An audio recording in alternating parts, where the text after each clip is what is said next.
Osteoarthritis, can Pilates help with that? And what other things can help if you have osteoarthritis? So, osteoarthritis is a condition that causes joints to become painful and stiff, and it is the most common type of arthritis in the United Kingdom. Hello, and welcome to this presentation. I am Sarah Jane Walls, and I'm the Clinical Director of the Rehab Hub in Glasgow, which is a specialised Pilates reformer studio, physiotherapy and musculoskeletal podiatry clinic. So in this presentation, we are going to go through osteoarthritis, whether Pilates can help with it, physical therapy and other treatment modalities that can help. So signs and symptoms of osteoarthritis. So the main signs and symptoms of osteoarthritis really are this kind of pain and stiffness, possibly problems moving your joints, and you might have some tenderness around it. You might hear some noise, that kind of crepitus type noise. It's not always the case, and with osteoarthritis, you don't necessarily always have the pain there. You might just get wee bits of crepitus. So that kind of sound of the crackling of the joints. It really does come down to the severity of your osteoarthritis and the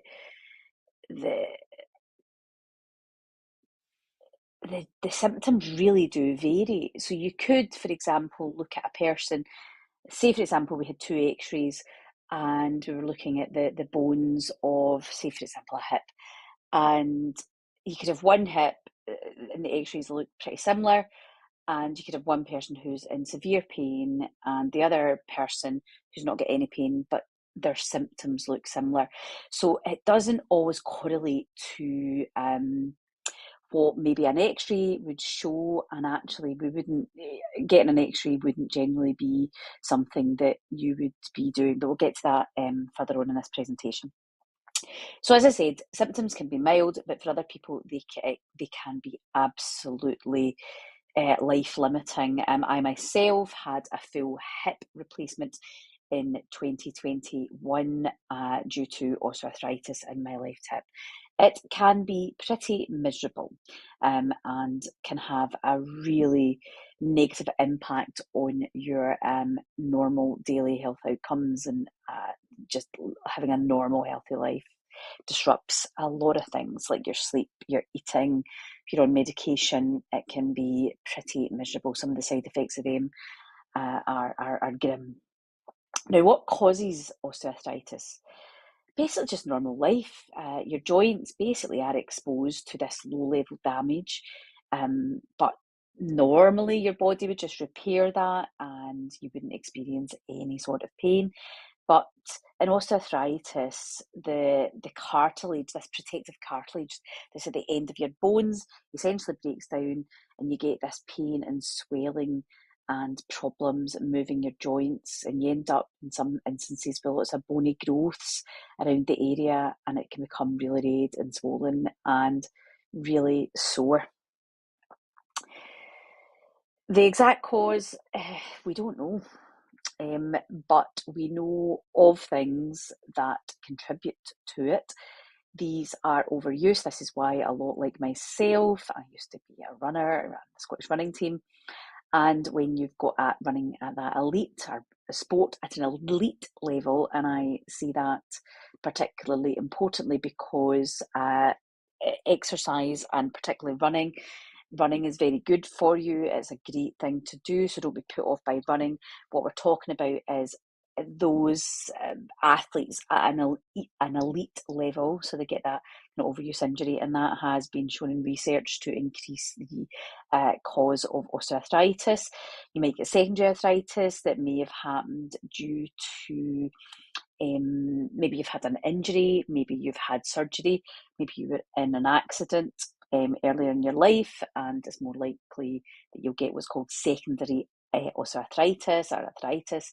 It might also be from damage from something where, like rheumatoid arthritis, so where it's more an immune system response, and also gout. So you've got this inflammation, this crystallization in the joints. Primarily, you get gout in the first metatarsophalangeal joint, so your big toe. So all of that can leave you with secondary arthritis.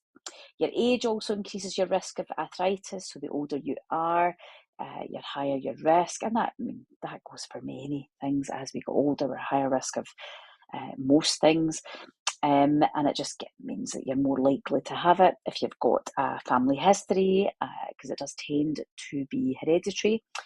But we haven't identified the gene that is responsible. So we still don't fully know if that is the case, but there seems to be this correlation, but we don't actually have the evidence to support that. Being overweight, if you are carrying more pounds, it will absolutely increase your likelihood of causing osteoarthritis. And unfortunately, being a woman, our hormones, and especially perimenopause and menopause, we are more likely than our male counterparts to develop osteoarthritis. Diagnosis. So essentially, if you were thinking, have I got arthritis? Generally, what you would usually your first protocol, if you've not been diagnosed, is your GP. That tends to be where you go, but it depends where it is. So if you've got, you could see physiotherapy, you could also go see podiatry. So if it's anywhere in your lower limb, and get your diagnosis that way. You do not need to get an X-ray, and I really will say that again. There is no indication, no need to get an X-ray to diagnose that. Getting any sort of medical imaging usually would be used when we're trying to differentiate something. So we're maybe ruling out something else other than osteoarthritis, and that would be very much dependent on your symptoms. There's maybe something there where we are unsure if that is the case, so that would generally be an indication where we might send you for imaging, but it isn't something that ordinarily you need done, and you don't want to be subjecting yourself to radiation if you don't need it. So it's not something that you necessarily need. Generally, if you're over 45, that's your GP would normally look at that. As a healthcare professional myself, that would be, in the back of my mind that, what age is this person, and taking the whole history of you into consideration. It's not like as soon as you're over 45, you would just say, oh, it's osteoarthritis. That is not what your healthcare professional's doing, but it is a factor in that overall presentation of how you present, that full history of you, your full medical history, all of the background information that you're giving us about your condition, your pain, and everything that's going on. Every question that we're asking you that for a reason, to build that picture, to get your diagnosis, and then from there, a plan. Things that we will look out for osteoarthritis is we'll ask you questions about when you get the pain, when's it worse, how long does the pain actually last for? And generally with osteoarthritis, when you move, it actually dissipates. It's when you stop moving usually that the pain is quite high, and you get up and move and you're like, oh, you're just in agony. But then when you start moving, it starts to loosen out. It's almost like you're like the Tin Man that just needs that oiling and getting going. So if the pain starts to dissipate when you start moving, that's generally a sign of osteoarthritis. If your symptoms were different to that, then we'd be looking at other conditions, or we'd be ruling out other things and further investigations, and possibly blood tests and possibly x-rays, and these sorts of things might need to be done, and we might be looking at something that's more of a rheumatoid arthritis background. But it really does, your first protocol, see your healthcare professional, whether that be your GP, whether that be a physiotherapist, whether that be podiatry, if it is anything from the waist down. So that's how it's diagnosed. You can see that your x-ray is not first line, right? It's not the main thing. It's the overall, these questions that we ask you. And the biggie is looking at that overall picture, your age, all of the things you tell us, and the questioning you about, the pain and when and what eases it, and these sorts of things give us the information that we need to then confidently be able to give you that diagnosis. Now, how do you treat osteoarthritis? Now, unfortunately, there isn't a cure. There isn't an actual cure, but hang on in there. there are things that you can do, and this is what I really want to do this presentation, because there is hope there. There are things that you can make your symptoms reduce, and sometimes actually gradually improve, believe it or not.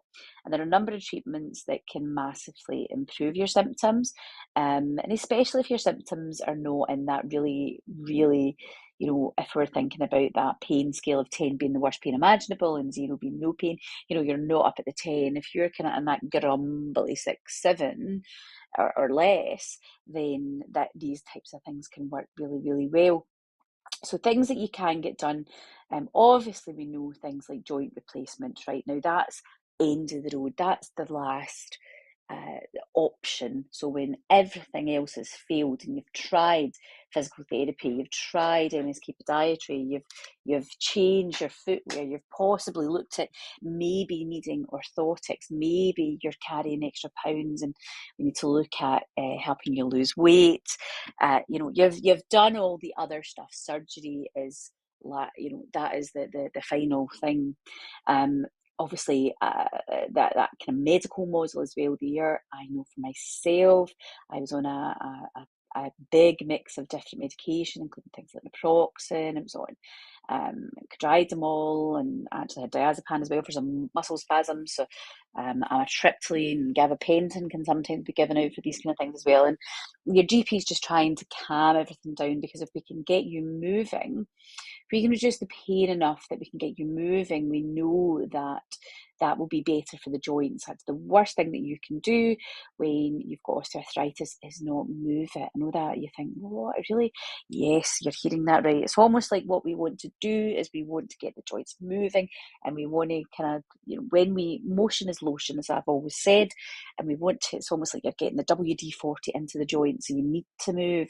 So Pilates can be an exercise form that can massively help you if you've got osteoarthritis. Primarily us in the rehab hub in Glasgow, we get, oh my goodness, osteoarthritis is something that we see massively in clinic, and we've got a lot of services particularly for osteoarthritis.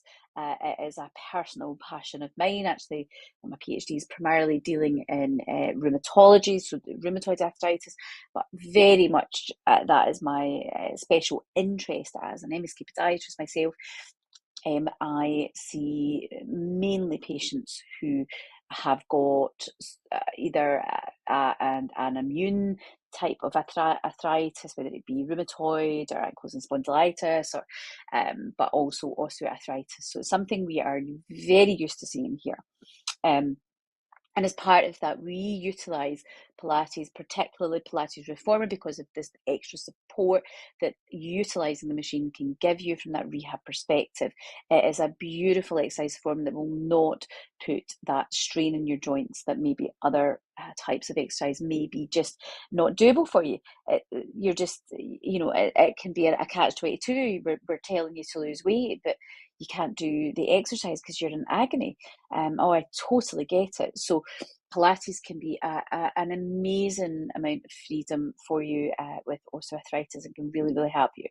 Now, other things that we have available and that can help you, so things like low-level medical grade laser therapy we have in clinic. So that can help with any inflammation around the joints. So with those bones, with the reduction in cartilage, we get this rubbing and this friction against the bones. This in turn then creates this inflammatory response, and we get this where you get inflammation, we'll get pain. So laser therapy can be excellent for that reduction of inflammation. And alongside that, I should say, is magnetotherapy. One of our latest treatment modalities that we have just introduced into the clinic in Glasgow is magnetic therapy. It kind of looks like a big MRI machine. It is getting amazing results, and we particularly wanted to invest in this type of machine specifically for the osteoarticular diseases, because we have so many patients where we knew this would benefit them. So things like inflammation, bone regeneration, osteoporosis, osteoarthritis, pain, it is the thing you need to be looking at. So if you have osteoarthritis, please do reach out to us. There's many things that we can do. The other thing which we see a lot, and primarily for knees for this, now we do anywhere from the lower limb for this. So pelvis down. We do lots of knee injections for osteoarthritis of PRP, platelet-rich plasma injections. And what that is we take your blood, we spin it down, and we inject the platelets of your blood back to the area that they're needed. Now, your platelets are the part of your blood that helps them regenerate, and the idea behind PRP is it is that regeneration of the tissue. Now, your body is amazing. It can regenerate, but what happens is as we get older, as there is inflammation there, we just get really sluggish at regenerating. So what we're doing with PRP, it's kind of like just a bit like biohacking your body. What I love about this personally is that it's not a drug, that it's not some foreign body that's going into your system. It's completely your own biological substance. It's not something synthetic, and it's that really there's very, very low risk with this. So the risk benefit ratio is very much in favour of the benefit over the risk, because there's no drug, there's no risk of damage via maybe a steroid, something like that, or which are very, if you're not aware, very much steroid is like napalm, fabulous for inflammation, but it does pretty much leave those tissues less healthy in the long run, so it's not something that you'd want to be doing first line. Other things that we have are things like Ostinel injections. Now, we really see the advantage of the Ostinel injections, again, the knee, but also osteoarthritis in the big toe. So if you've got, big toe osteoarthritis it's really, really sore. So Ostinel injections is actually hyaluronic acid, and it's not the same stuff that gets put into your face. This is particularly for joint injections, and we have Ostinel injections available here, and it's basically what what's happening, or what the theory behind Ostinel injections is we are essentially putting in a lubrication. So we're putting in a kind of replacement of what's called the synovial fluid around your joints that essentially you will have lost because of the breakdown of the cartilage. So what we're doing is we're essentially putting in a buffer. We're putting in this buffer. Now, it doesn't last forever, but certainly you'll get a good 6 months of relief from it. So it's a maintenance thing. And I should say that as well, that it is with PRP, it's the same. You would normally have 3 injections monthly of PRP every month, and then you would usually top up, usually maybe once or twice a year. And they're not overly expensive. You're certainly, under the 150 mark for all of these injections. So it's not overly expensive. So that's certainly, but it's a maintenance thing. It's kind of like it's not going to, as I said earlier on in this presentation, nothing that we're doing is going to, there isn't a cure. What we're doing is we're allowing you to possibly not need to go on medication, pain relief. You're maybe not having to take amitriptyline, or maybe not having to take tridimol. You're able to do something else that's a bit more natural, and it keeps you out of pain for a period of time, and then you have to eat. It's like, I suppose, just having to look after this deterioration. PRP, we get really good results with that, with the knee injections. It's pretty quick. Usually we combine PRP, especially for knees, we combine that with the shockwave therapy into that as well for the best possible results, because we're trying to get that body healing properties to start healing. And we do shockwave with it, and then give you an injection from there. So other things that you can do, like you're losing weight, we know that.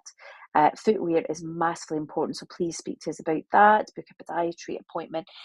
It's also worthwhile, honestly, if I'm being perfectly honest, is booking, if you've got osteoarthritis, booking a gait and posture assessment. What that will do will allow us to, why have you got this in the first place? It will really give us that, well, where's your weak link? How are you loading your tissues? And then what do you do about that? Because what we might need to do is offload those joints. There's maybe some tightness, there's maybe some restriction somewhere, and without giving you a proper assessment, a proper, movement analysis, so that full 3D biomechanics assessment and an MSK assessment with that, so that's your gait and posture assessment. We're kind of guessing. Anybody's guessing if they've not looked. So, we're to give you the best possible outcome, for a positive outcome, that's something I would recommend. So hopefully that makes sense. So treated osteoarthritis, we've just went through a little bit about that, but certainly the last line would be surgery. That's if your symptoms are really severe. Now, I told you I had a full hip replacement. I can tell you that I pre-rehabbed my hip. Oh my goodness, within an inch of its life. It really was the last resort. I waited until it got miserable. It got really dark in the final few months before I had the surgery. It was grim, so much so I was barely sleeping at night. And we all know you don't get a good night's sleep. We'll try that for the best part of 6 months, really not sleeping. It's dark. Arthritis is a horrible thing.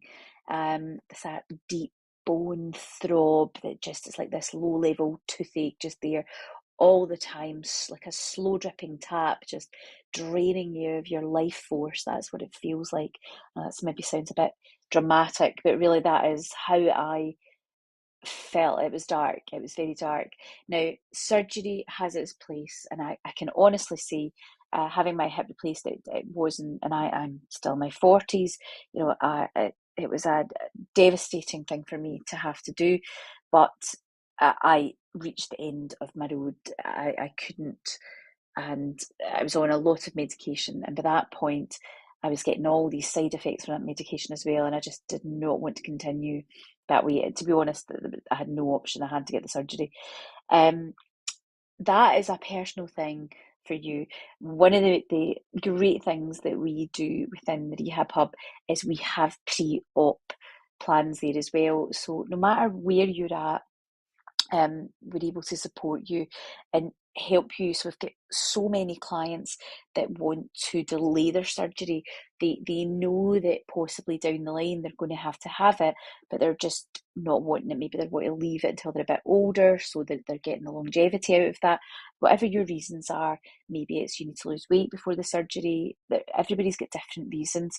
Maybe it's we've got some clients in their 70s who are doing a lot of conservative treatments, things like PRP injections. We've got a lot of men in their well into their 70s who've got knee osteoarthritis, bowing of the legs, medial aspect of the knee, that inside part of the knee just louping, not able to play their golf anymore. All these things that just, you're meant to enjoy in your retirement, and think, good God, you can't do it. So what we work on with that is the rehabilitation, making sure the hips are strong, making sure that the muscles and everything around your tissue is working as best it can, making sure that we're offloading those knees to facilitate how you're loading. Usually with that, certainly if you're still active and you want to play golf or things like that, we'd usually put some sort of orthotic in your shoe, again offloading the knee. When we start to change how you load that tissue, we can offload the knee. So again, it buys you that time, that space, that pain-free motion. It really, we've got that at our disposal. And then things like PRP injections. It's almost like we're putting that WD-40 into the knee. Most of our patients are like, oh, it's great. It just gives us that relief. It just oils it all up. But also, really, what's happening in there is that regeneration of the new tissue. So that's really where the beauty is. So do not let osteoarthritis completely get you down and think that there's nothing that you can do. There are things that you can do. Don't give up to it. Keep moving. Remember, motion is lotion. If you need any help, if you are worried or need assessed or need some support, maybe it's knees, hips, whatever it is, come and speak to us, reach out to us. You can see the numbers there, 0141 363 0306. That's 0141 363 0306. And the web address is therehabhub.co.uk. We are based in Kinning Park, just near the BBC. We are just one street over from Pacific Quay, where the BBC and STV are. We've got free on-street parking, easy to get to in terms of public transport. You've got the train line. You really could walk from the SECC over in 10 minutes, just come over the Squinty Bridge. You can park right outside completely for free on street parking. You've got Shields Road or Kinning Park Subway, which are under 10-minute walk to our clinic as well. It's really, really easy to get to. If you know where the old News of the World was, which is now a big indoor trampolining centre called Rise, we are very close to that. We're basically just above Hydropool Scotland. So if you're looking for a hydropool, we're just above Hydropool Scotland as well. So it's pretty handy, really easy from the M74, the M77 and the M8, literally minutes from there. We're talking not even minutes. I would say from there about 30 seconds if you're coming off the motorway. So super, super easy, no matter what direction of the city you're coming from, with easy parking. You can't really ask for any more than that. But please do reach out. Don't put up with pain. There are solutions. There are options there. Have a great, a great week. And hopefully we get you moving and feeling